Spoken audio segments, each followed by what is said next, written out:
Good evening, everyone. My name's Stephen Hartka, and I'm a member of the Alexandria-Caen Sister City Committee. I'm standing in for our chair, Angelique Moss, who couldn't be here this evening. Some of you may know the committee well. For others, it may be your first time attending an event, so welcome. We host a wide range of programs throughout the year, everything from lectures to wine tastings, to musical events, to supporting a middle school exchange that just recently was relaunched after being disrupted by COVID.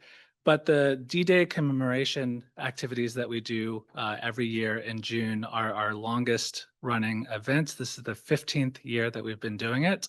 And it's certainly an event that I think holds a really special place in all of the committee members' hearts. When the program first started 15 years ago, World War II veterans were a much more visible part of our community. It was a little bit more than 15 years ago, but when I was in high school, I was tasked with going to interview a World War II vet, and I called up the American Legion and said, "Do you have any?" And they said, "Yeah, come on any day, you'll have your pick." Unfortunately, I think students today would have a harder time with that. And 15 years ago, large-scale conventional warfare on the European continent also probably seemed pretty remote. And unfortunately, the geopolitical situation has changed quite a bit in just a few years. And that makes the work of remembering and sharing these stories all the more urgent today.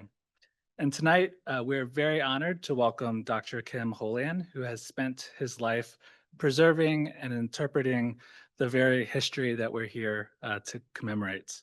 Dr. Holien retired in 2013. I think he's been pretty busy since, but he officially retired in 2013 after 18 years as the historian at Joint Base Meyer-Henderson Hall, where he built the base's historical program from just a few file cabinets into a very robust archive. He made some remarkable finds along the way, including an original 1909 Wright Brothers film that was destined for the rubbish bin. His career began at the United States State Department in 1971 and took him through the General Accounting Office, the National Archives, and eventually to the Army Center of Military History. There, he tackled all manner of historic inquiries, including having to urgently dig up in the historic records information on how many gallons of water per day that a soldier would need in the desert, which was a very pressing question as Desert Storm started. So, don't ever question the relevance of history in our modern times.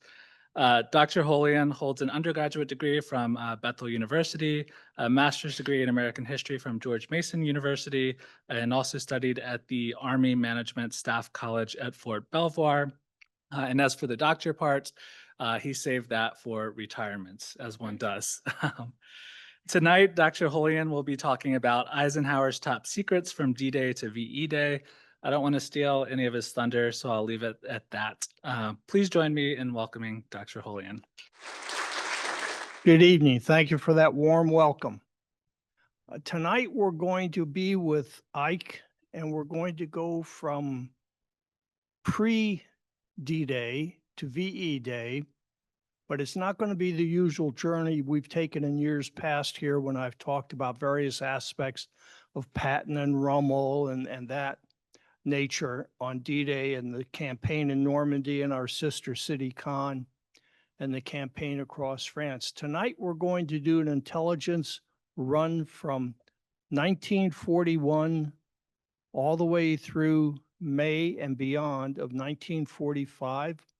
We're going to touch on such preliminary subjects that may seem a little bit out of the ordinary, such as UFOs, space aliens, Tom Cruise, etc. So unfortunately for you ladies, Mr. Cruise will not be here tonight. I come from an Army family. So my dad was a career Army medical officer from 1937 to 1957. I mention that because it's going to be very, very relevant as we go through this evening. And I worked top secret at the State Department, very deep top secret. I worked top secret at the National Archives when Ultra was still Ultra. And you handled it literally with kid gloves, and it went into its own separate safe. I worked top secret at the National Guard Bureau, and I worked top secret for many years at the Army Center of Military History and at Fort Myer, Fort McNair, Army Materiel Command Headquarters, etc. I say that not to say I know it all, far from it. I'm still a novice. I'm still learning every day, and you're going to see some of that learning here in the talk tonight, which I hope will encourage you to do your own research and your own asking veterans in the family or veteran friends about these subjects. So tonight we're going to start 1957. I'm 9 years old. My dad is the medical officer for the Pentagon, for the Military District of Washington when it was still at Gravely Point, and the medical liaison for the Army to the President's White House medical staff. He used to go over to the White House one day a week and have a working lunch with the President's doctors. Then he would spend one day a week up at Johns Hopkins University. And quite often he would take me into the Pentagon. It was the biggest candy store in the world for a boy. I can guarantee you that. Many good memories there at that era. I mention all of this to give you a little bit of insight into how I'm going to approach this. When you work in the field of intelligence, people will say, oh, you're connecting dots. Yes, you are. That's part of it. But a large part of it is there's no dots to be connected. And then you have to remember up here. And this is your computer. And if you've got it up here, you've got it. And if you don't, you don't. It's like a natural gifted athlete that we've all seen many times, as with the Washington Commanders last season, etc. It's not that I'm smarter than anybody. It's just my brain is wired that way. And I can remember things when I was 1 year old. Across the street from us is the Downtown Baptist Church. For 9 years, I played piano recitals there for Miss Margaret Alexander, whose family founded Alexandria back in 1749. And my last two performances were Chopin's Polonaise and Chopin's Warsaw Concerto. And that's 16 or 18 pages by memory. I played both of them with 2 mistakes. Does that make me Van Cliburn? No. But it's how the brain is wired and trained accordingly. So we're going to watch that tonight. 1957, Walter Cronkite. And he's doing the 20th century for Prudential Insurance Company with the Rock of Gibraltar as their symbol. And most of their programs are naturally on World War II.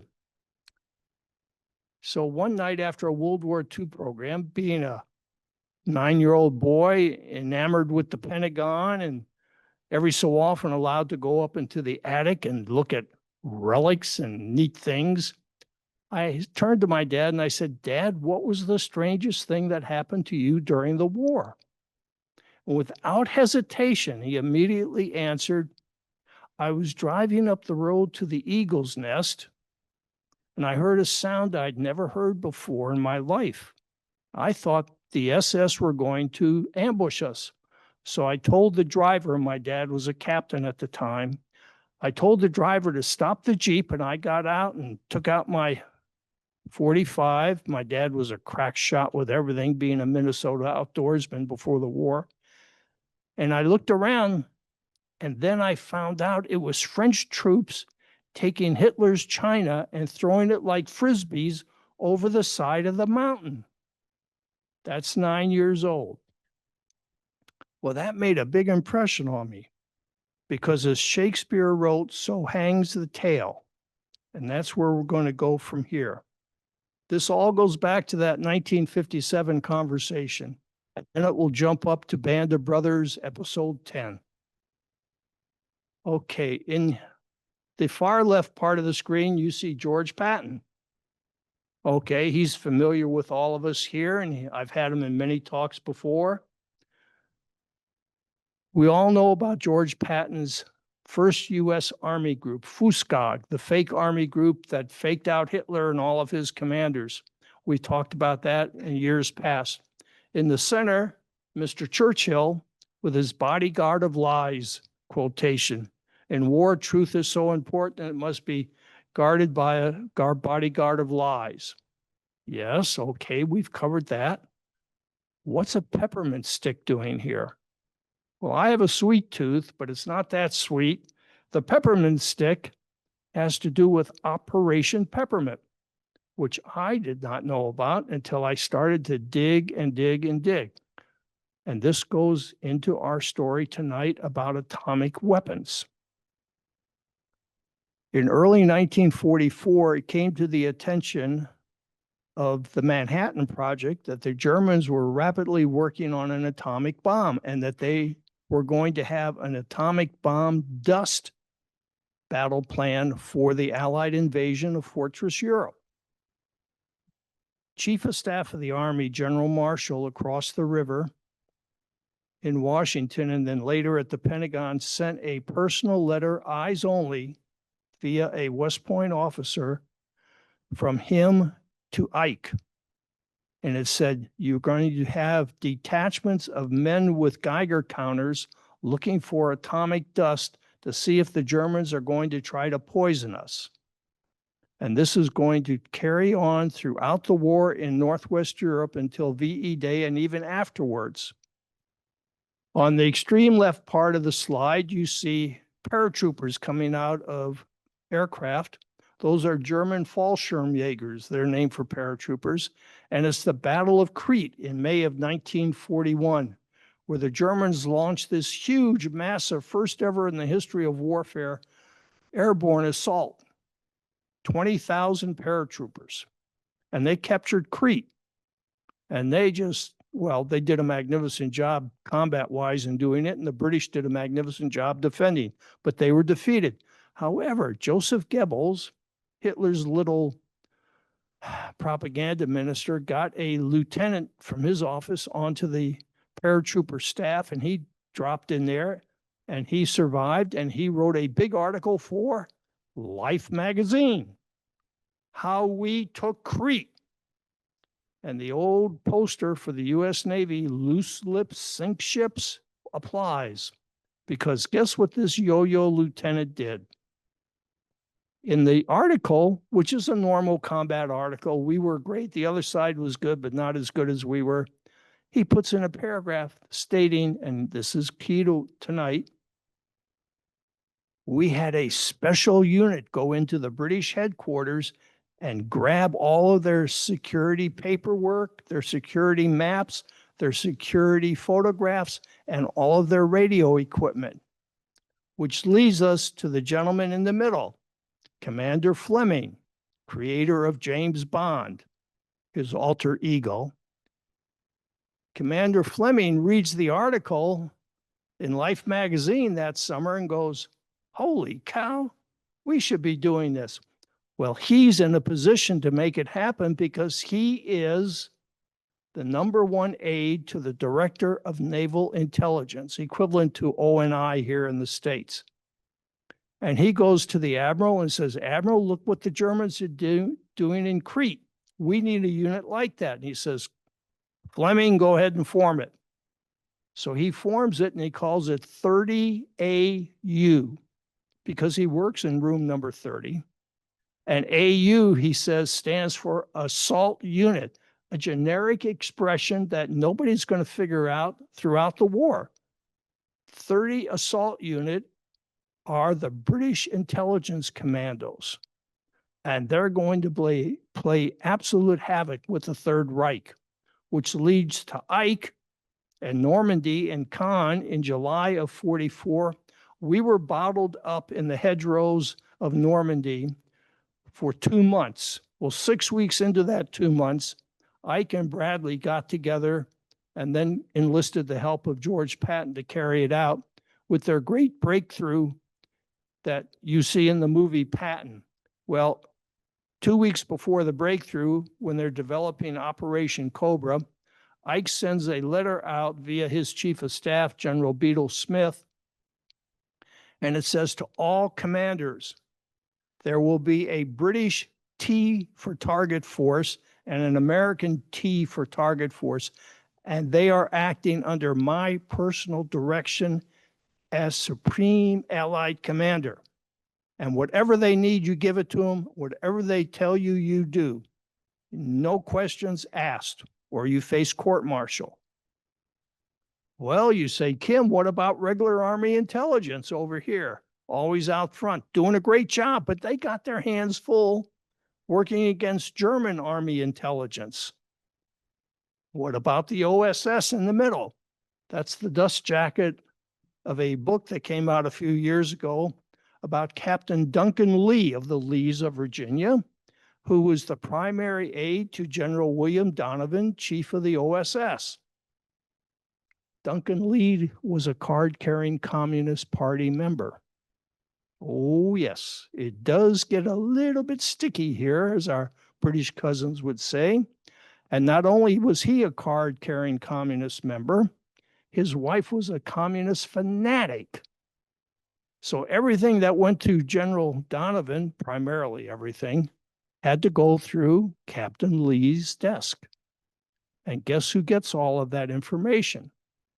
The Soviet spy ring here in Washington, straight over to Joe Stalin in Moscow. Not good. Army intelligence knows about this. Well, there's a project going on at this time known as the Manhattan Project. Beyond top secret. I mean, literally only a handful of people knew the name Manhattan Project, contrary to what you saw in an episode of Hogan's Heroes, where they're talking about Manhattan Project like you go down to the Five and Dime on the corner. The gentleman you see at the extreme right of the black and white photograph is Colonel Boris Pash.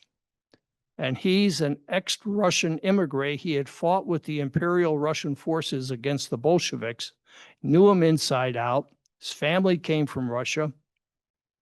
And early in the war, he shut down the Russian attempt at spying against all of our nuclear facilities on the West Coast. The man is tough, tougher than nails, smarter than a whip. I mean, he is just the right man at the right place at the right time. And he's going to head Alsace, the mission directly from Manhattan Project to look in every nook and cranny of Europe for German atomic secrets. That's fine, but they're very small, they're very elite, and they have a narrow focus. Atomic only, nothing else. There's the T for target force. That's the only symbol I've ever been able to come up with. When you think of target force,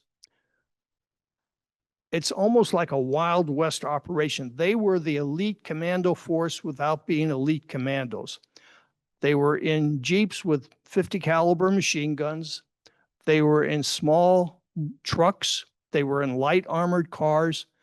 And it was like what Muhammad Ali said, float like a butterfly, sting like a bee. The greatest in the world is Muhammad Ali. That's what T-Force was against the Third Reich.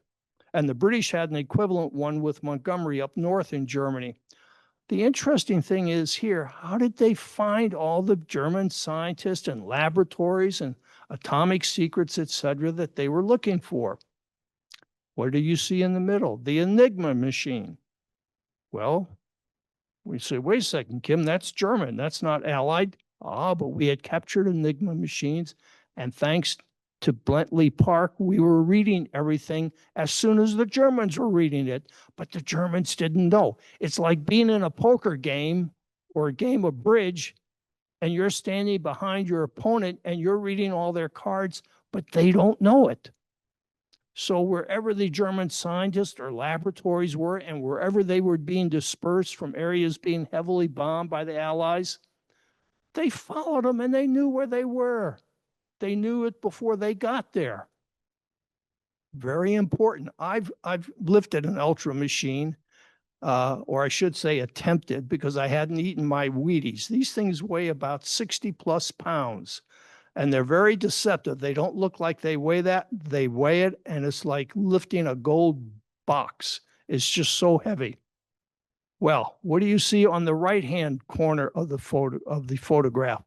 You see a German laboratory with scientists. Now, everybody focuses on Werner von Braun, and I know he was a resident here in Alexandria, and he's buried at Ivy Hill Cemetery.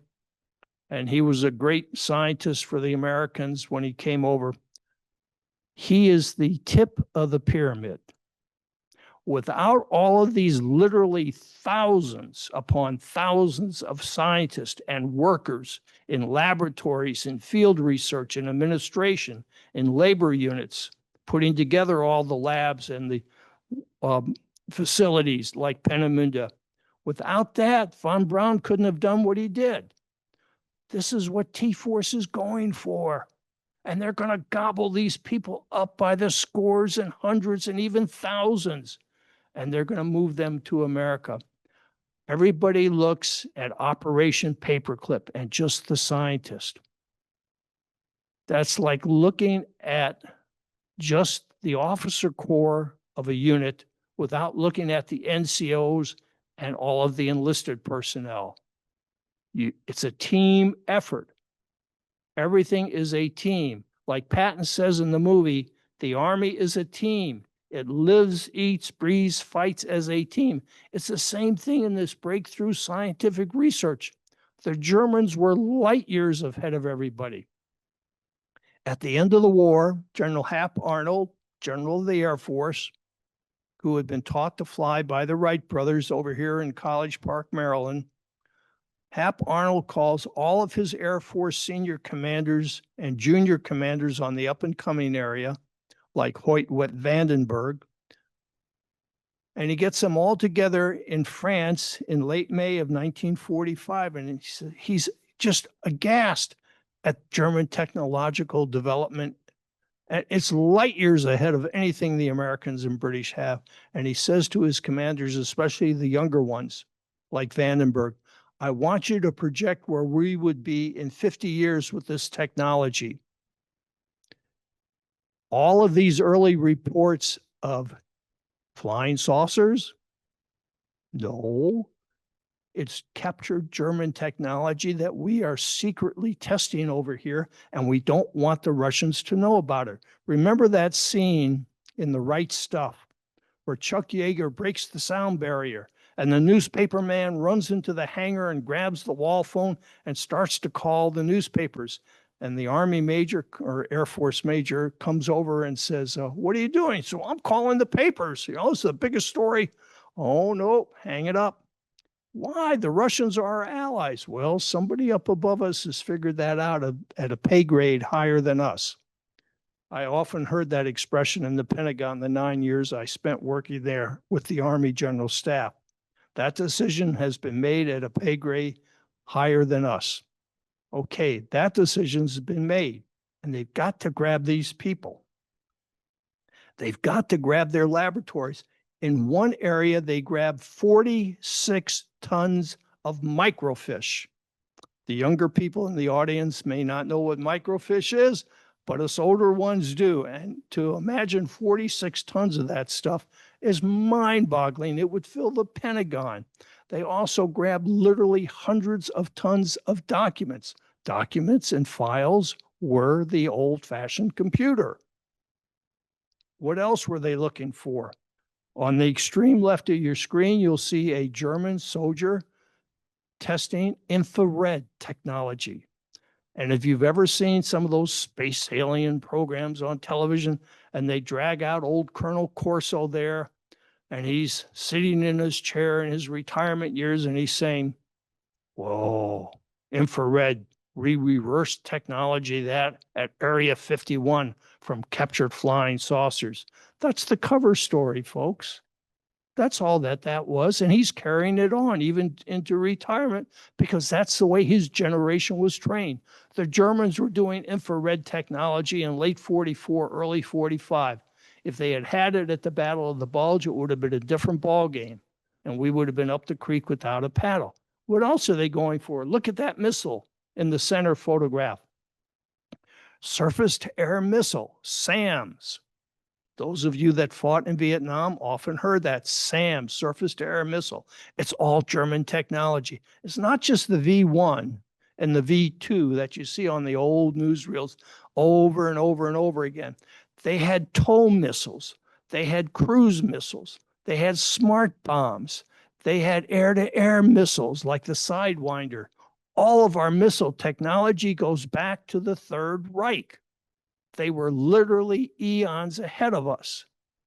Oh, what about the Navy? Well, my wife comes from a Navy family, so I have to say something nice about the Navy tonight, or at least mention them.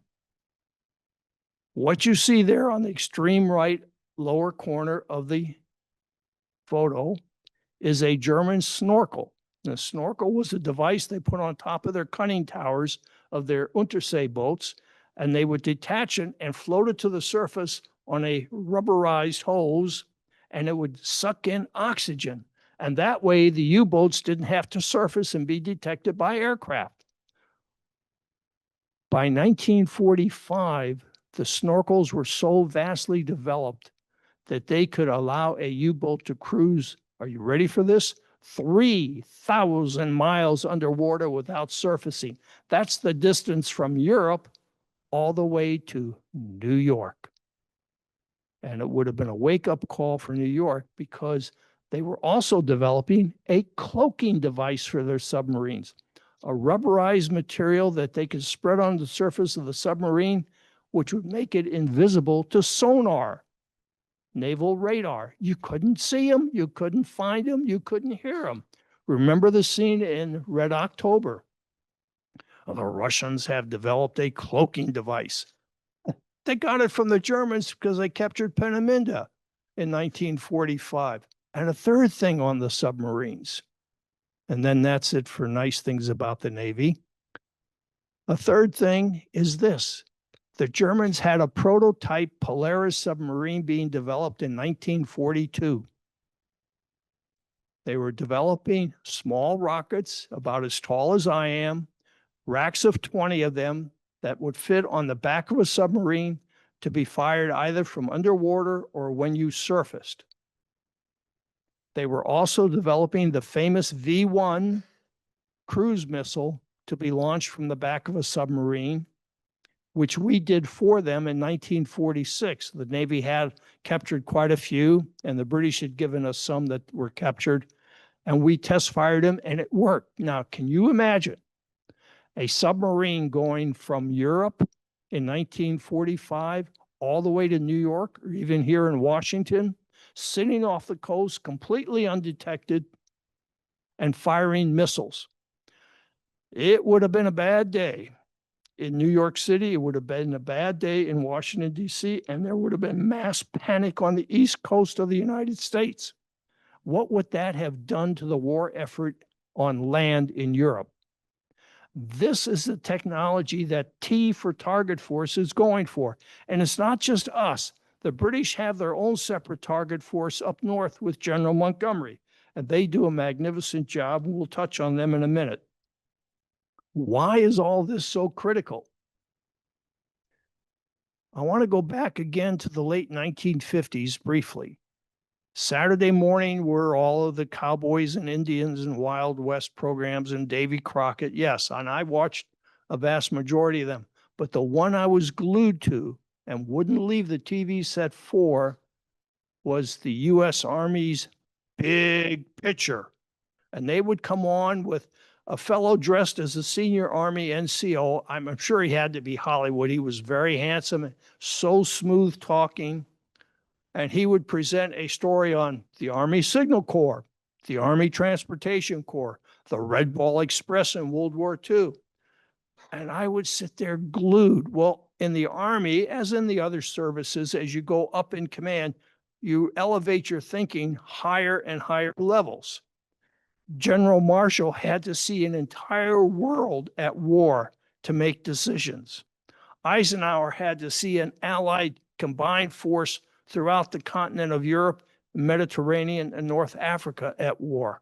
Douglas MacArthur had to see the entire Southwest Pacific at war. And it's the same thing for the Navy or the Air Force. Senior level command thinks that way. In March of 1945, the Germans tested 2 tactical nuclear warheads in Thuringia in central Germany. March of 45, we're on the Rhine River, waiting to break over at the bridge at Remagen. I happen to know the officer who was in charge of that operation. We're going to get to him in a minute. Over here in the center, you see Heilachen, with the OSS and T-Force capturing the German atomic facility at Heilachen in southwest Germany, April, May of 45. Tremendous, tremendous event. Eisenhower was so thrilled by this capture and the capture of the uranium and the heavy water that he personally telegraphed Marshall. And it was like, hurrah, we did it. We got them all. Nothing to worry about, etc. That's the cover story. In the lower right corner, you'll see a singular explosion going on. That's at Gusen, down in central North Austria, where the Germans also fired a tactical nuclear warhead in March of 45. And who was down there? Werner von Braun. Werner pops up in interesting places. Also, General Hans Kammler, the head of the SS weapons program. These people didn't spend their time lightly. You see how critical, how close the timing is on all of this. If they'd have a few more months, if they can hold us off for a few more months, they had the possibility of turning the tide of war. Where can I learn more about this? Well, there's no books on the American T-Force. And you're going to see a book in a minute on the British T-Force. And it reads like something out of the Wild West. It reads like Rogers Rangers running amok in the French and Indian War. Or it reads like Mosby's Rangers going throughout Northern Virginia during our Civil War. The first movie poster over here on this side, Decision Before Dawn. Nobody has seen that movie. I have a number of times. It's one of the 2 good performances in the career of Richard Basehart. The other one was Moby Dick. Richard Basehart plays a young Signal Corps officer coming up to the front after being severely wounded at Omaha Beach. 6 months later, he's rotated back into a frontline unit, and he goes and he's involved in Decision Before Dawn, which is the story of T-Force taking captured German POWs and turning them to go back and as line crossers back into Germany and spy on their old comrades, and then come back to the American forces with the intelligence information that's needed. I call your attention to this because this is critical to understanding T-Force and how intelligence operations work. Only have to watch between minutes 7 and 9. That's all you have to watch, 2 minutes. And in there, you're going to see 2 critical factors. One, when the Lieutenant Basehart is coming in and the NCOIC ask him for his AGO card. Okay, that's critical to understanding T-Force, because that little card is a miniature version of the letter Ike sent out on July 17th, 1944 in Normandy, saying, this officer, this sergeant has complete authority from me to do everything and anything, and you will obey him, period. His AGO card. And that's the only reference you'll see to that, not only in this movie, but any movie. Remember, this is done in 1951. It's still fresh. It's still classified above top secret like Ultra was for 30 some years after the war. What's more importantly is what comes next in the conversation between the lieutenant and the senior NCO. And the lieutenant remarks, wow, you're certainly away from the Army here in this nuns cathedral of an orphanage for orphans from the war. And the sergeant says to him, yeah, we kind of like to stay away from the Army. They really don't understand us. This bureaucracy of the Army was totally not in sync with T-Force. And it's the same thing in the British Army when you read the book that you'll see in a minute. this is critical. You need to watch minutes 7 to 9. The whole movie's interesting. And it's filmed right in Germany when it's still nothing but rubble in 1951. But it doesn't get much play because it's done during the height of the Korean War. And Richard Basehart is still an up-and-coming young actor, and nobody paying any attention to him until Moby Dick 5 years later. The center movie, The Dirty Dozen. Well, many a truth can be said in jest is a statement we've all heard. Many a truth can only be said in fiction.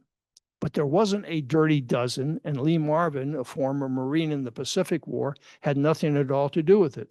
My friend, then Lieutenant, later Colonel, Jack Hyde, was in command of the Dirty Dozen platoon that this was based on. But he wasn't killing German generals before D-Day, that nonsense. No, he was involved in the Battle of the Bulge. And he would drop into my office at Fort Myer on a regular basis. And we hit it off, and he would sit there and tell me tales that would literally curl your hair.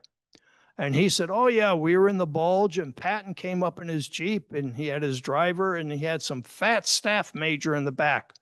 And I had just killed a German patrol 50 yards away, and they were killed 30 minutes ago. And Patton came up, and I saluted him, and I was in half German, half American uniform. He wanted to know, who the hell are you? So he said, I'm Lieutenant Hyde, sir, and I just killed a German patrol not more than 30 minutes ago, just up the road here. And the staff major, he said, was pointing to his map in the back of the Jeep saying, no, that road's clear according to my map, General. We can go up it. So he said, I turned to General Patton. I said, General, you listen to that fat ass in the back of the Jeep. You're going to get yourself killed. You need to take this road over here, which we've just come back on. So 3 months later, at Remagen Bridge, First Lieutenant Hyde is the traffic control officer for the 9th Armored Division that's captured the bridge. And he's under intense fire. He'll get the Silver Star. Who drives up? George Patton. This shows you leadership. Patton remembers him. Of course, he saved his life, but this is in the midst of the battle for Remagen Bridge. Not that stupid Hollywood version, but the real life one. Patton gets out of his command vehicle, walks over to Lieutenant Hyde under fire, flips open his field jacket, and says, I just wanted to make sure you got promoted. Walks back to his command vehicle. Now, later on, who else should come up to Remagen Bridge? I know this is a little bit off, but I want to tell you this. Field Marshal Bernard Montgomery. And he says, I want all traffic on the bridge cleared so I can go out there and pose for a picture. And First Lieutenant Hyde says, Field Marshal, my orders are, the only people coming back across the bridge are wounded and prisoners, and the only people going across the bridge are combat soldiers going into combat. We don't stop the bridge for anybody. He said, Montgomery threw a temper tantrum fit in the back of his open command's car and said, Lieutenant, I'm going to report you to the commanding general of this division. So that night, when Lieutenant Hyde got his shift over and he went back to General Hoag's command tent, General Hoag handed him a brace of bourbon. And he said, drink up, Jack. And they both drank. Of course, it's March on the Rhine River. It's cold. You've been out in the field all day dodging shells. And he says, consider yourself reprimanded. Field Marshal Montgomery paid me a visit, and you followed my orders exactly as I wanted them followed. Okay, the third movie, James Earl Jones with that magnificent voice and screen presence. And you'll remember the scene from Red October where he leans over the computer console, pushes the button that fires the torpedo, and says to the Navy officer there, I was never here, and this never happened. And believe me, That goes on more than anyone realizes. Ah, there's Werner. What would D-Day and the war in Europe be without Werner? Well, this is a staged photograph. He didn't break his arm and dislocate his shoulder in a car accident. We'll get to that in a minute. The gentleman just to the left in the fedora and trench coat holding a cigarette in the left hand, right hand is down into the pocket of the trench coat. That's Major General Walter Dornberger, head of the German missile program before and during the war. He is the sponsor and mentor of Werner as a young civilian scientist.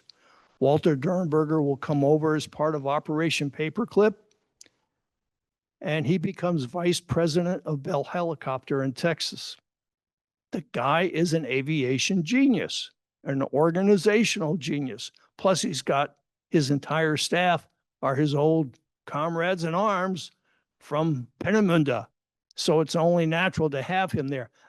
This is completely staged, this photograph. Why? Just before I went final on my talk, and I didn't have a chance to get a photograph of this, and I apologize for the screen. I got a map from the British T-Force unit that brought Werner von Braun from Peenemünde across North Germany and right across the base of the Danish peninsula, and then dropped him south for a full month, keeping him out of reach of Russian commandos who were thirsting for his blood. They had orders, if you can't capture von Braun and his group of 150 scientists with him, if you can't capture them and bring them back to Mother Russia, then execute them. This book in the middle, T-Force by Svez Lundgren, it will read like something out of a Wild West novel, out of a James Bond novel, out of a Tom Cruise movie. Believe me, it's absolutely incredible. We desperately need an American equivalent. The information may or may not be there. It's like looking for the needle in the haystack, if you will. This book is available on eBay for like $5 or $6. I highly recommend it if you're interested in what we're doing here tonight. There's Joe Stalin over in the corner, Uncle Joe. Uncle Joe has sent in that Russian commando unit. Now, I've run across only 2 references to this commando unit. One reference says it was a Mexican standoff against the British and the American T-forces, and they backed out. The other reference said, and just a very succinct, said there was a strong, severe firefight, and the Russian commando unit was wiped out. I don't know which it was, but they didn't get Werner von Braun. That's so he could come over here, develop our space program, put us on the moon, live in the west end of Alexandria, and be buried in Ivy Hill Cemetery. Ah, another familiar face. In the left corner, you see the red patch. That's the standard Army Corps of Engineers insignia. Tonight, that's a stand-in for the 1269th Combat Engineer Battalion. Why are we singling them out? The 1269th Combat Engineer Battalion is only active in the European Theater of Operations late 1944, coming up the Rhone River Valley and from the south of France, link up with the American Army along the Rhine. They're the ones involved in Decision Before Dawn. Now, how so? They're then attached as the Army goes into southern Germany, and I was born in Stuttgart. I've lived a little bit over there. There's more rivers and streams and creeks. And as the German army's retreating, they're blowing every bridge. So you've got to have a combat engineer unit there to throw up the bridges, to clear away minefields, to take care of booby traps. And the 101st Airborne doesn't have that because they're a light infantry unit. Airborne doesn't carry all of this with them for these heavy operations. Why the man in the middle, Lyndon Baines Johnson? This could only come out of Hollywood, but it's true life.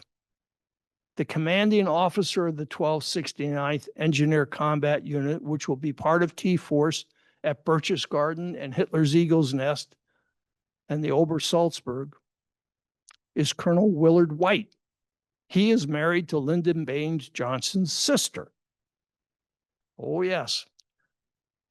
Now, Johnson had parked Colonel White up on the Alcon Highway for 3 years, building that critically important strategic road, but he kept him out of combat. But then late in 44, they were grabbing everybody to get them over to Europe. They were so short of manpower. Because remember, we're fighting a massive war in the Pacific at the same time. So consequently, after the end of the war, Colonel White comes back to Texas and throws the biggest Texas-sized victory party you can imagine, using 1,200 pieces of Hitler's personal silverware. The next year, 1946, no longer in fear of going into combat, he divorces Johnson's sister. That tells you a lot about Colonel White. Now, over in the right corner, you see an Army medic doing his job on the battlefield. This is where my father comes in. We go back to that 1957 conversation. Dad, what's the strangest thing that happened to you during the war? Hearing the China come over the mountainside at Hitler's Eagle's Nest. Well, wait a second. My dad was with the 8th Army Air Force in England in East Anglia for 3 years. From early 43 till VE Day, or so I thought. I should mention that one of his best friends and comrades in arms was the commander of a B-24 squadron and group by the name of Jimmy Stewart. And I can tell you that every time there was a Jimmy Stewart movie on, even after my dad had his first massive stroke and was unable to speak, etc., you couldn't get him away from the TV set. And he never talked much. I asked him once what he thought about Jimmy Stewart. And the only thing he ever said was, I liked him, everyone liked him, because he went about his job wanting to be treated like just a regular American doing his part for the war effort. That was it. The same type of Jimmy Stewart you saw on the screen, you got in real life. My dad's with the medics. Now, this is going to get very interesting because you see the 1269th Engineers doesn't have a medical unit attached to them. So when you read the Order of Battle, the OB, or OBE, Order of Battle and Equipment, you'll see 101st Airborne Division, 506th Glider Regiment, and you'll see Easy Company that they made the TV series about. Easy Company has attached to them the 1269th Engineers, and attached to the 1269th Engineers is an ad hoc medical detachment. The proof is in the pudding. Here in the corner, left corner, is General Leclerc, commander of the famous French 2nd Armored Division. And you will remember the scene in episode 10 of Band of Brothers where Colonel Sink, portrayed by Dale Dye, drives up in his Jeep, and Major Dick Winters is there, and they're blocked by this landslide done by the SS on the mountain road. And he says, Major, I want you to get your battalion in gear, and I want you to beat those Frenchies up there to the Eagle's Nest. And remember how they were trying to blast through that huge landslide? They were doing what light infantry does. They had piled up a bunch of grenades, and they shot at it with a bazooka. They had to bring in the 1269th Engineers to clear things like that and to get them physically up there. When they got up to the base of the Eagle's Nest, there's a huge, beautiful golden elevator, brass golden elevator that takes you up there. They thought it was booby trapped. So I've run into a reference where the 1269th Engineers had to go in there and check that entire elevator shaft for 500 or 600 feet to make sure it wasn't booby trapped. Now, there's a modern view of the mountain road going up to the Eagle's Nest, and there's a picture of Hitler's personal China. I couldn't get a picture of the actual China that was used. What had happened was Hitler had a SS Guard regiment there. And when the French got up close on May 4th, there had been a skirmish down below with some elements of the 101st between them and the SS, and they had lost 3 Americans, and we'll get into that in a minute, because this all ties in together. This is how you work intelligence. You take things that don't fit together at first, and then you piece that jigsaw puzzle together. There's the Chinaware. Okay. Leclerc, the French, the SS. The French troops got up to Hitler's SS barracks, and the SS, being the cowards that they were, had boogied out. And their huge mess hall, which could seat a company of 200 plus men at a time, was completely placed out for breakfast. French had nobody to fight.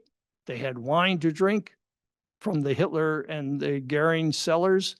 So they just took the plates and threw them over the side of the mountain like Frisbees.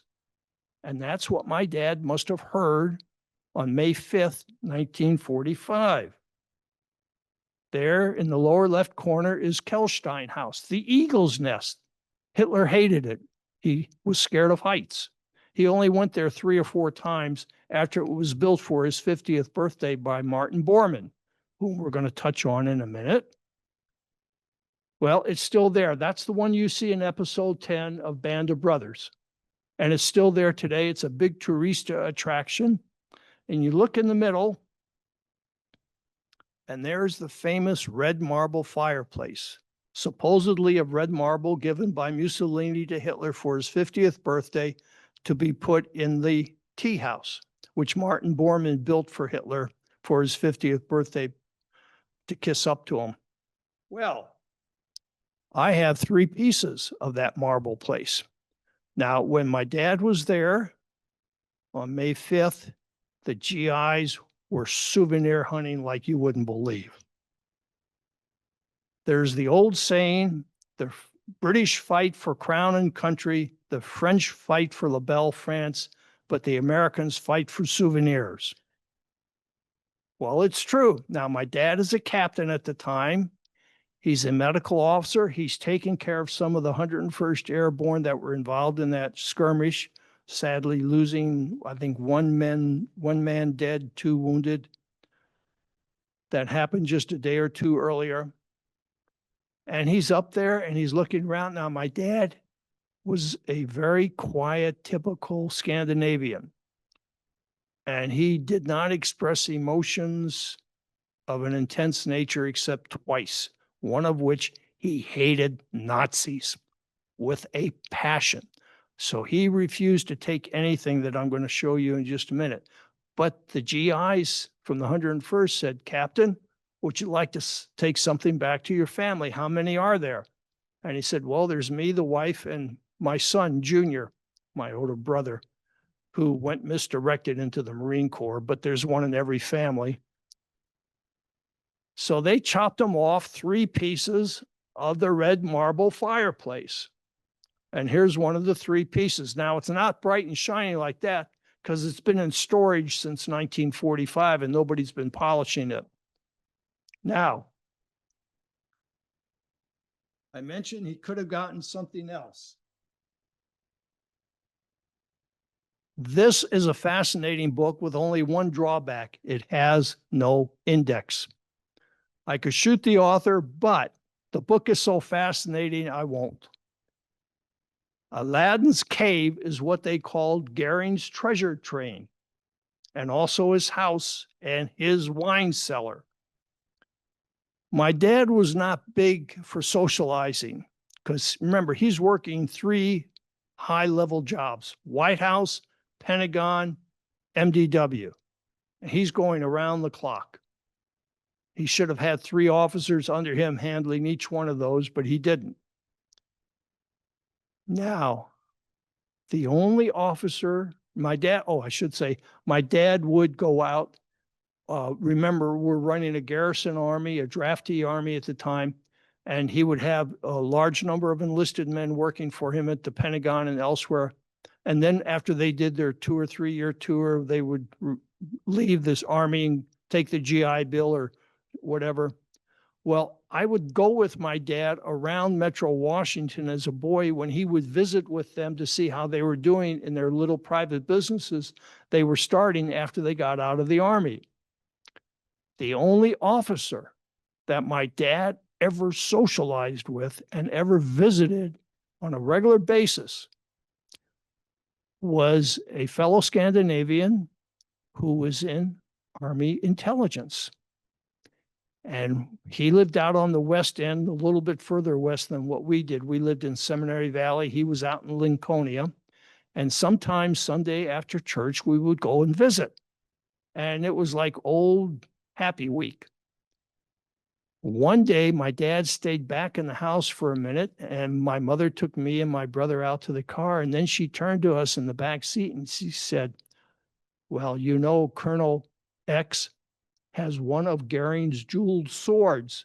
Your dad could have gotten one, but he didn't want to be bothered with any of that type of stuff because he hated the Nazis. Remember, he was in the war for 3 years with the 8th Army Air Force. One day I brought home a book, American Heritage Junior History volume, The Air War Against Hitler. And on the cover was a painting of a B-17 coming into land. And out of the one side was a red flare and out of the other side was a green flare. So being 9, 10 years old, I asked my dad what that meant. And he said, the red flare means we have dead on board. The green flare means we have wounded on board. Oh, okay. And then he said something that really quieted me down, which is what he wanted to do in retrospect. He said, blood freezes above 10,000 feet. And as you come down below 10,000 feet, it thaws out. That's pretty heavy stuff for a 9 or 10-year-old. It confuses the blazes out of you, and you don't ask any more questions for a long time. Well, Colonel X had one of Goering's jeweled swords. Dad could have gotten one. After the end of the war, my dad's medical unit is sent for the invasion of Japan. The invasion, of course, doesn't happen. He comes back, and then he gets orders to go back over to Germany as a medical specialist. He hates that with a passion, but he's an Army officer. He follows orders. Okay. So we end up in southern Germany again, which is why I'm born in Stuttgart at the 387th Station Hospital. My dad, in March of 46, during the Nuremberg trials, guess who's on trial? Hermann Goering, the Reich Marshal, old Tubby. Well, one time on the 20th century, there was a program on about Nuremberg, and there was Goering. So I asked my dad, what did you think about Goering? And he said, well, you know, after we captured him and we put him on a strict diet, we got him off of the drugs and off of the fat foods and off of the liquor, and we slimmed him down by 60 pounds. When he got to Nuremberg, and this is a direct quote, he was a formidable opponent. Justice Jackson of the Supreme Court had been sent over by President Truman to try the German war criminals at Nuremberg. Goering tore him to shreds in cross-examination, which is why General Telford Taylor is brought in from New York City, a very sharp New York lawyer, very, very sharp. He and my dad apparently knew each other because in 1984, I'm TDY over to the National Guard office doing a special project for them. They have to send me back to Suitland at the archives where I work top secret to do some research for a project. And I'm over there in the research room, long gated room about this size, big open windows to the hallway as you're coming in. And I look up, and who should be coming down the hallway but General Telford Taylor. So I jumped up from my chair and I went to the door to the research room and I opened it, put out my hand, and I said, General Taylor, I'm Colonel Holien's son. You knew him as Captain Holien at Nuremberg. The look on Telford Taylor's face was like seeing a ghost. We had a delightful 15, 20-minute conversation after that. Goering, the Reich Marshal, jeweled swords, Captain X having one. Now, my dad did bring home an edged weapon from the war at the Eagle's Nest. It's a individual paratrooper's knife, not a bayonet, but the individual knife. And everything my dad had from his service, you could put in one suitcase. The interesting thing here is I asked, Dad, how did you get this? Again, I'm 9, 10, 11 years old. And he said, oh, I did a favor for a paratrooper and he gave that to me. No paratrooper is going to give away his personal Army knife. Not until the war is over and you're down at the Eagle's Nest. And if you're involved in that skirmish, and my dad is the medical officer that takes care of you, then yes, that could happen. Now, there it is. Over on the right in black and white, you see Goering's house. That's where the famous wine cellar was that Easy Company liberated and that Captain Nixon delved into. Well, in addition to the 3 pieces of marble, in addition to the paratrooper knife, I have 2 rugs out of Goering's house. And they're not big elaborate rugs like that, but they're all in a safe in a warehouse down near Newington, down near Fort Belvoir. And how else are we going to get rugs from Goering's house except having someone there? So this is how you tie these things together. Now, I mentioned Martin Bormann once before as building the tea house for Hitler. And in years past, I've mentioned to those of you who have heard my lectures before about the 2 telegrams I found about Martin Bormann being alive after the war. And I came across them when I was working top secret at the archives, and we had regular standard guidelines saying this can be declassified, this can't. And I came across these 2 telegrams, and they're State Department telegrams, and they were up for declassification. So I declassified them, and then I got permission from my supervisor to make copies. In years past, I couldn't find them. Of course, my wife will tell you I can't find half of anything, which is why Navy wins the big game every year. But here are the copies of the 2 telegrams from the American ambassador in Madrid, Spain, March of 1946, April of 1946, back to the State Department here in Washington, stating, we have very good, reliable information from good informants, i.e. our intelligence people, that Martin Bormann was seen. He's seen in Madrid in 1946, and he's seen, I believe it's in Munich in 1946. So anybody who wants to take a look at these afterwards, you're welcome to do so. Now, you can still go to the tea house. You can still go to the Obersalzberg. It's greatly changed from 1945, but there's some original things there. And before you go, I would highly recommend that you go online and go to this publication, sadly no longer in existence, After the Battle. It's a British publication, and it's done with the thoroughness that only the British can do. And After the Battle magazine has an entire issue on Peenemünde and an entire issue on the Obersalzberg and Hitler's Eagle's Nest. And you definitely want to get these if you're interested in this subject. I'd be happy to take questions now. Thank you.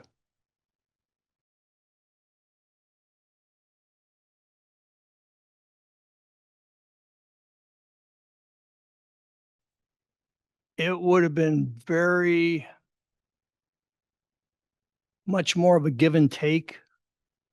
It would have been a lot heavier back and forth with the German advanced technology. If they had been able to develop one of their tactical nukes and put it on a V2 and launch it to Antwerp and knock out that huge logistical base, which was the goal of their army in the Battle of the Bulge. Amateurs may talk battles, professionals talk logistics, or they would have put a tactical nuclear bomb on what they called the America bomber, which was a 6-engine giant monstrosity. And they could have flown that over and hit New York City, which would have panicked the United States to no end. Or they could have taken one and flown it against Moscow, if you will. But Hitler was in secret negotiations with Stalin from 1943 on via Stockholm. So I don't know if he would have done that, but he would have done something against the British or the Americans. Or he could have called a truce via Sweden or Switzerland and invited representatives to watch a atomic bomb demonstration on one of the Baltic islands in March, April, May of 45, had he been able to hold out that long.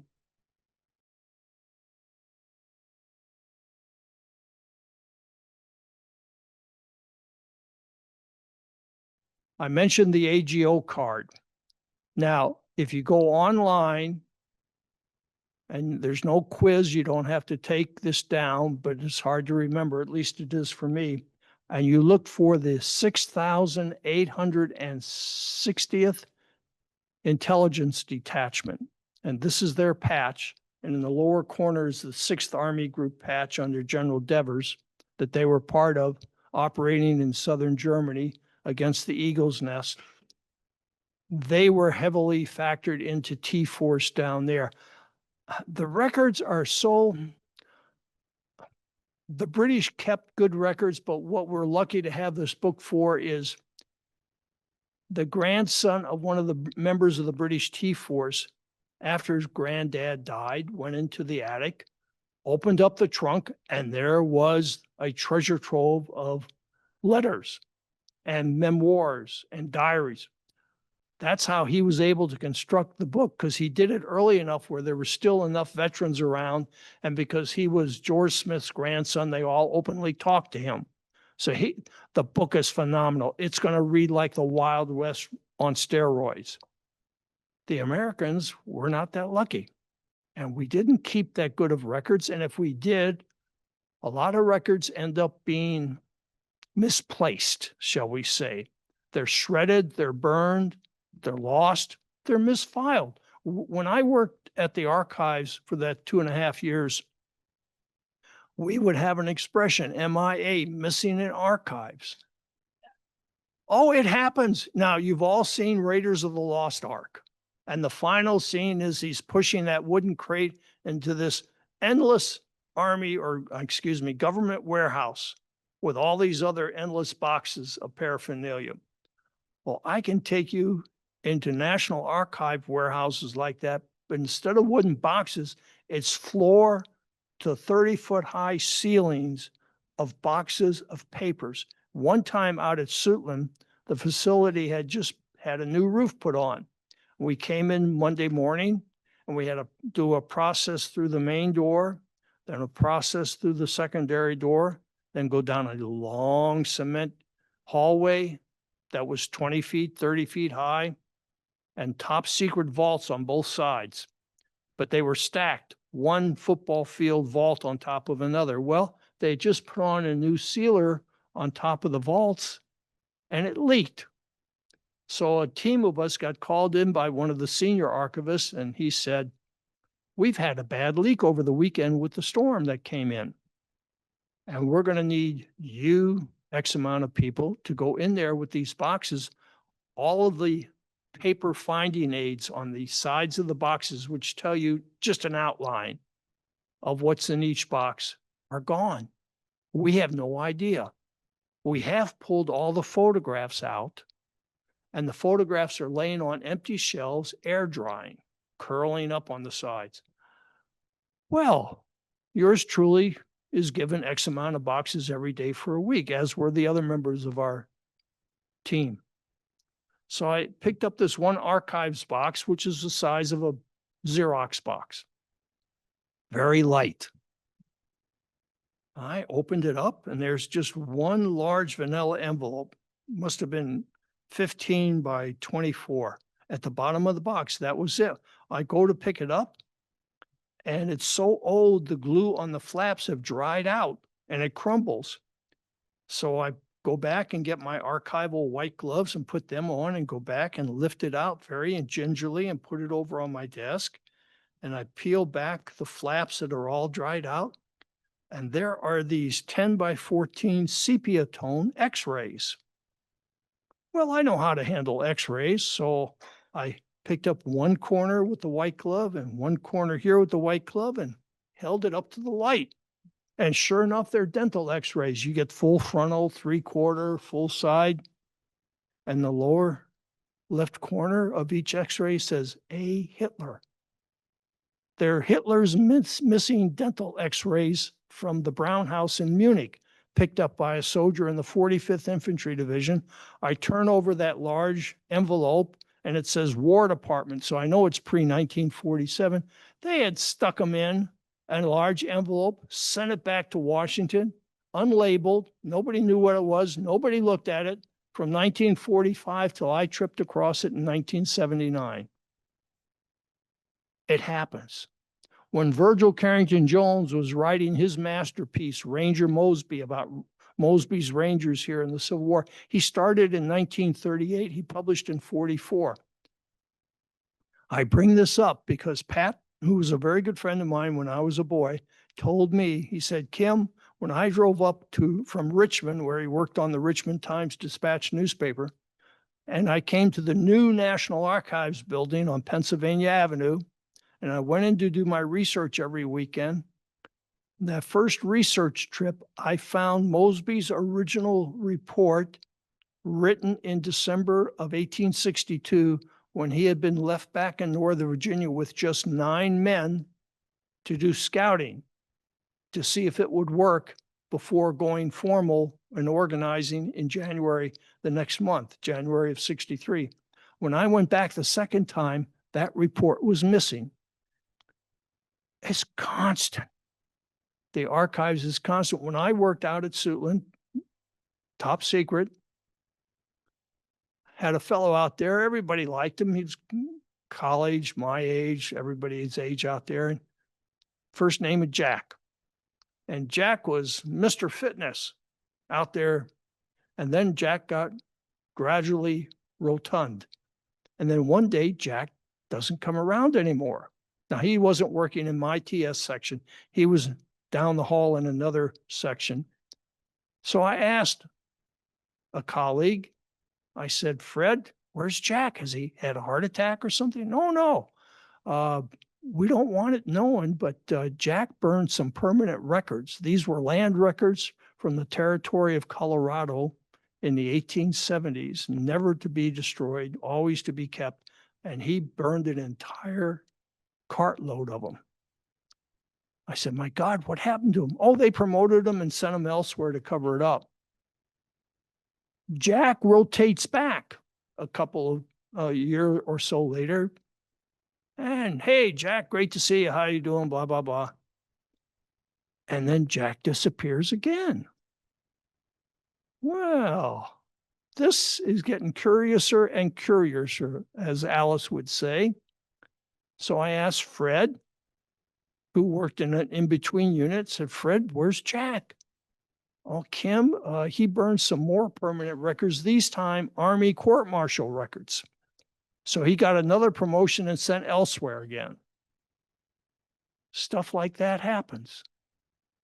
I opened up one box one day and it was heavy. So this is unusual. Paper's heavy, but not that heavy. So I opened up this one wrapped up item. And there were the printing bars, the obverse and reverse, for the Alexander Hamilton $10 bill. Whoa, things got real interesting real fast. And the folks from Treasury came over real fast. So it's endless like that. There's too much stuff with too few people. When I was working at Army Materiel Command headquarters out on Eisenhower Avenue, and I walked in, and the first week, the senior historian said, Kim, you worked at the National Archives. We got 54 safes. Each one has 4 file drawers in it. They all have to be locked every night. They've got all this classified or non-classified stuff we don't know. I want you to do a review of everything and then send as much as you can over to the National Archives. Well, that was okay. So I got done doing review, and we could get rid of like 34 of the 54 safes. It was all duplicate, triplicate, or belonged elsewhere. Point of the story, I called my friends at Archives and said, hey, we want to ship back X amount of boxes of stuff to you guys. Don't do it, Kim. Don't do it. Why not? You're the local depository for this. We have so much stuff and so few people that the pallets of boxes of paperwork are sitting on our loading dock for 10 years before we can get to them. That's a direct quote, 10 years.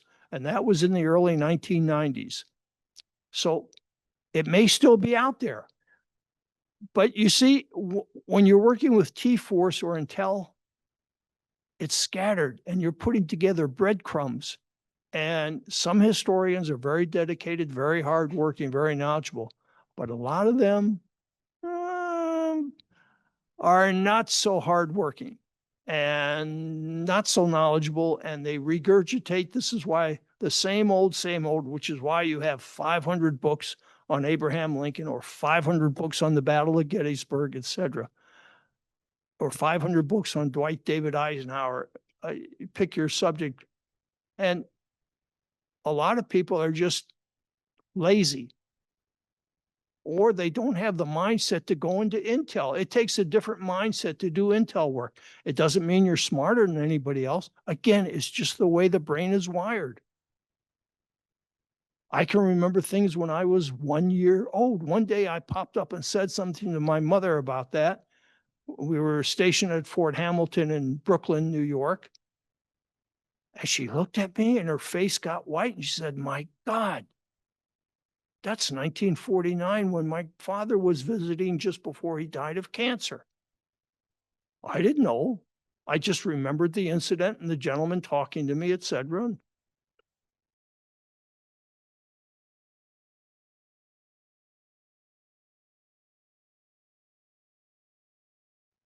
I heard this from a gentleman who was my chief at the Center of Military History for my first 5 years there.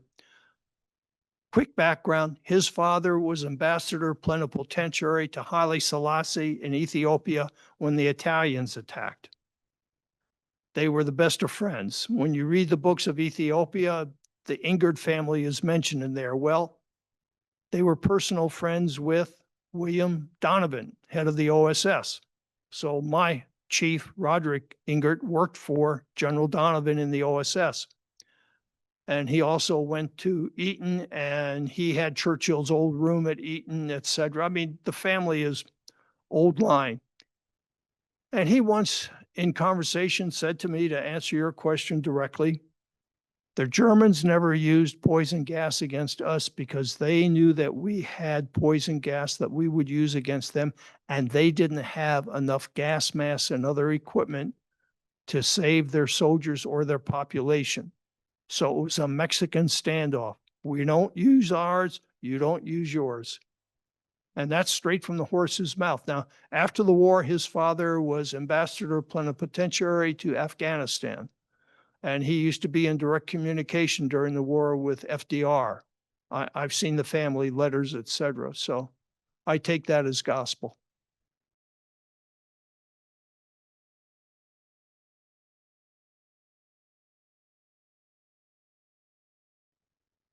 As far as I know, they evacuated no one from Austria because it was very rural. As far as I know, in Thuringia, they tragically used a lot of Soviet prisoners as guinea pigs to see what the effect would be on people. The local German civilians suffered tremendous after effects from it, but they weren't told beforehand because the SS running the program at the time didn't want the word to get out. Everybody was scared to death of the SS, the Germans more so than anybody else. So consequently, the accounts of the bombs, the two tactical tests in Thuringia in central Germany, that people said there was this huge bright flash in the middle of the night. We could read a newspaper by it. If you were next to a window, you got severe nosebleeds, headaches, temporary blindness, etc. All of the typical after effects of a nuclear blast, but you're so far away that you don't suffer the initial damage. You suffer secondary ripple effect type damage. And it's proven.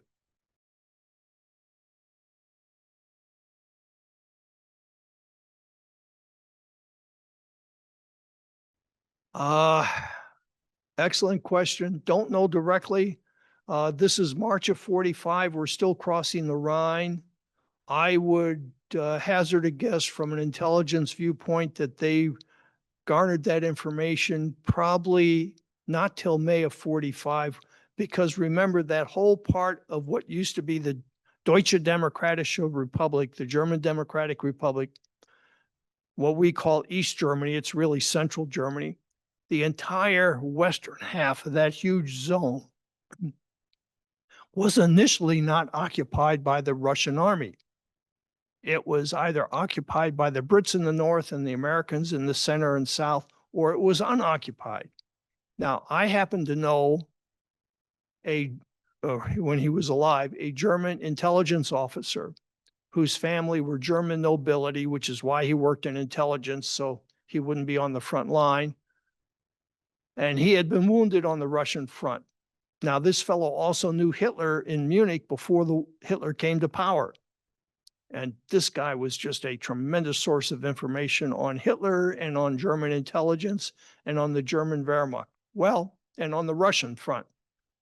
They needed him for all of that. So they sent a Jeep, a sergeant driving, whom I happen to know just by chance.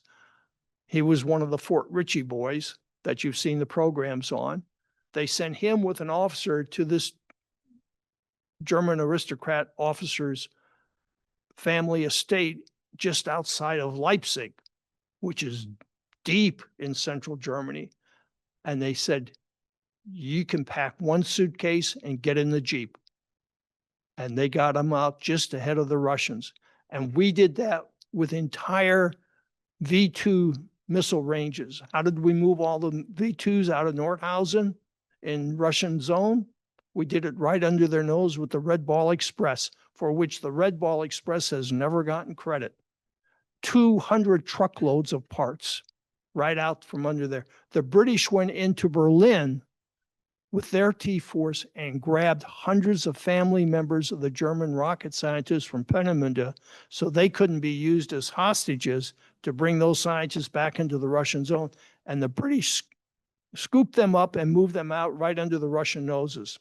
It's amazing what crates of vodka and Western watches will do for you at roadblocks.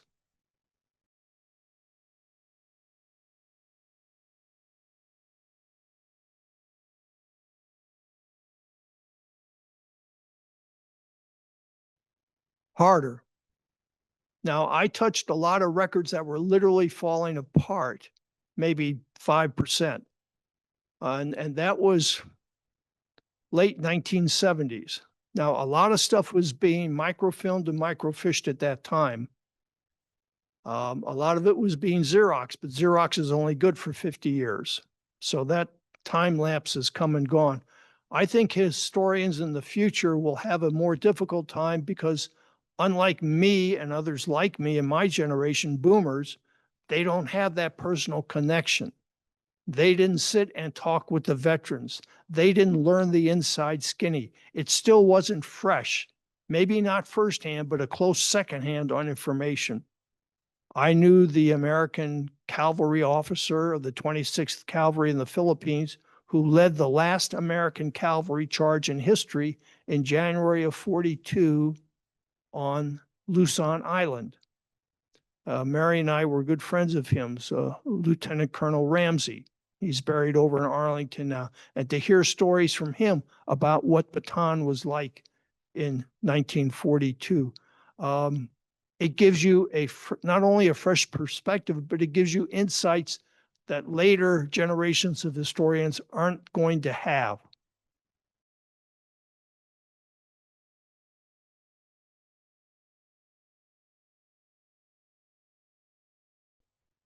I can give you two quick answers. Number one of my best friends and colleagues at the Center of Military History had been an NCO in Vietnam in the late 60s.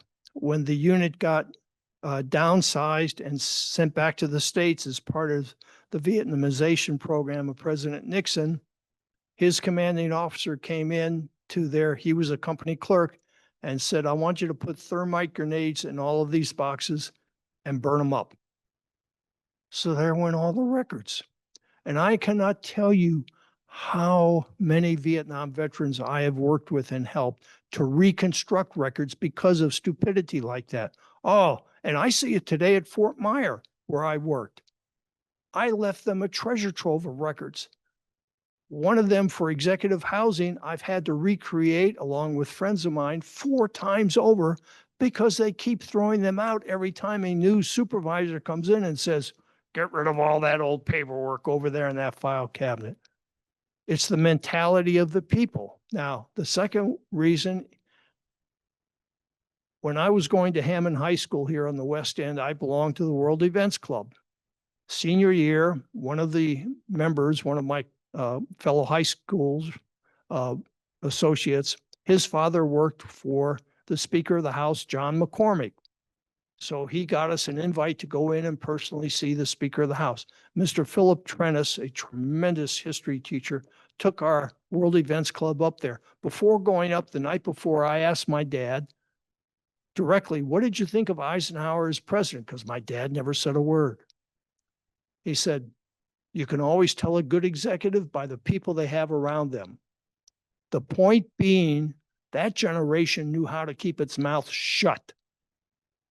Just like with the Navajo Cold Talkers of the Marine Corps. Nobody knew about them till Richard Nixon spilled the beans during his first administration. Then everybody knew about them. Up to that time, everybody kept their mouths shut. It was the same thing with Ultra. I can tell you this. When I was working at the Center of Military History at 20 Mass Avenue Northwest up by Union Station, across the street was the National Guard headquarters and museum at the time. Once a month, we would have a brown bag lunch. And we would have a very distinguished military professional come in and talk to us about an aspect of military history. One month, we had the German senior naval attaché at the embassy come and talk to us just after Ultra had been disclosed. We were reading all of their information at the same time they were reading it. And the German naval attaché was asked the question, how does this change your view of the World War II in the Atlantic? And he says, oh, it changes everything. We have to rewrite everything now. Aren't you doing the same? No, we have not rewritten anything. Do you know that on the World War I history of the U.S. Army and the American Expeditionary Force, they've never put an index in the volumes? Hello. Just like with this beautiful book on Aladdin's Cave. It's fascinating for me to read that. But I'd have to mark that book up with every magic marker in the world because he has no index.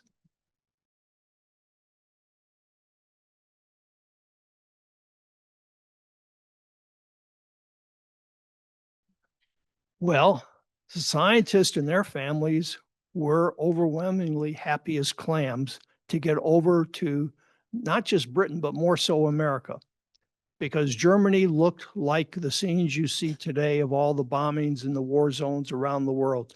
Germany was literally a pile of rubble, and these people had nothing to look forward to. When my dad was the medical officer down there in Munich after the war for 3 years, there were roving gangs of DPs, displaced people, sad, pathetic people. They couldn't go back home because the Russian army had occupied their land. They had no home to go to because the Wehrmacht had burned it down when they invaded whatever country they invaded at the time. They had nothing. There was no water. There was no food distribution. There was no transportation. You didn't know if the Russians were going to come over. They were happy as clams to get over. Germany had no future to look to, none whatsoever. Nobody could see the economic miracle of West Germany in the 50s and 60s that came about. The